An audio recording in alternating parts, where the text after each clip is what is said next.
Bismillahirrahmanirrahim. Alhamdulillahi Rabbil alamin. Wassalatu wassalamu ala rasulillah. La venue de l'heure du jugement n'est connue que de Dieu Azza wa Jal.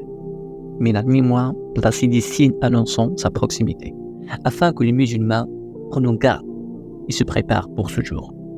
Le prophète sallallahu alayhi wa sallam a dit: parmi les signes précurseurs de l'heure, la disparition de savoir, l'apparition de l'ignorance et de la fornication, la rareté des hommes et l'abondance des femmes, au point qu'un seul homme soit responsable de 50 femmes.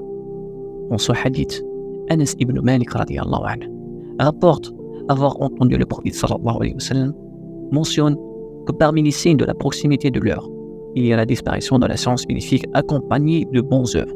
Cela se produira par la mort et la disparition des savants, et non par l'effacement de la connaissance du cœur. En conséquence, les gens choisiront alors des ignorants comme chefs, qui donneront des avis religieux basés sur leur propre opinion et émettront des fatwas en toute ignorance, ce qui répondra à l'ignorance parmi les gens et entraînera la disparition de la crainte d'Allah dans les cœurs. Puis, l'adultère. L'adultère deviendra courant en raison de manque de pudeur. Et la fornication se propagera et deviendra évident, bien qu'Allah ait interdit en disant « inapproché » point la fornication. Dans Sourate Al-Isra, l'alcool sera ainsi consommé en abondance et sa consommation deviendra répandue et notoire parmi les gens, malgré son interdiction. Également, parmi les signes de l'approche de l'heure, le nombre des femmes dépassera celui des hommes, soit en raison de la diminution des naissances des masculins, soit de l'augmentation des naissances féminines, soit à cause des guerres et des conquêtes, au point où 50 femmes n'auront qu'un seul homme pour subvenir à leurs besoins et prendre soin d'elles.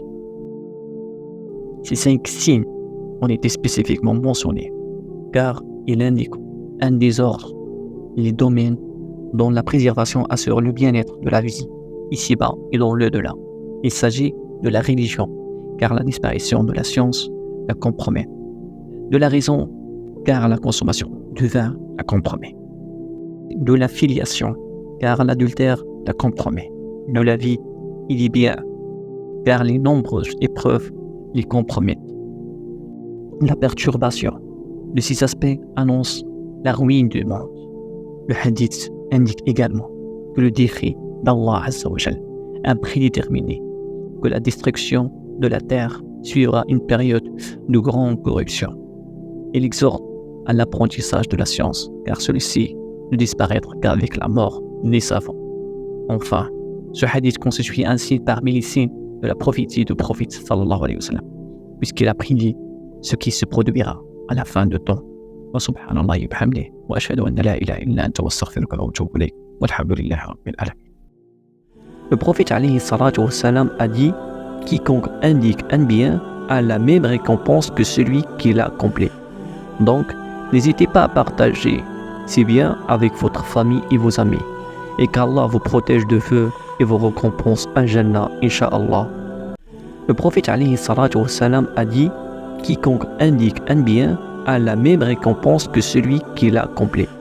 Donc, n'hésitez pas à partager ces biens avec votre famille et vos amis, et qu'Allah vous protège de feu et vous récompense un Jannah, Inch'Allah.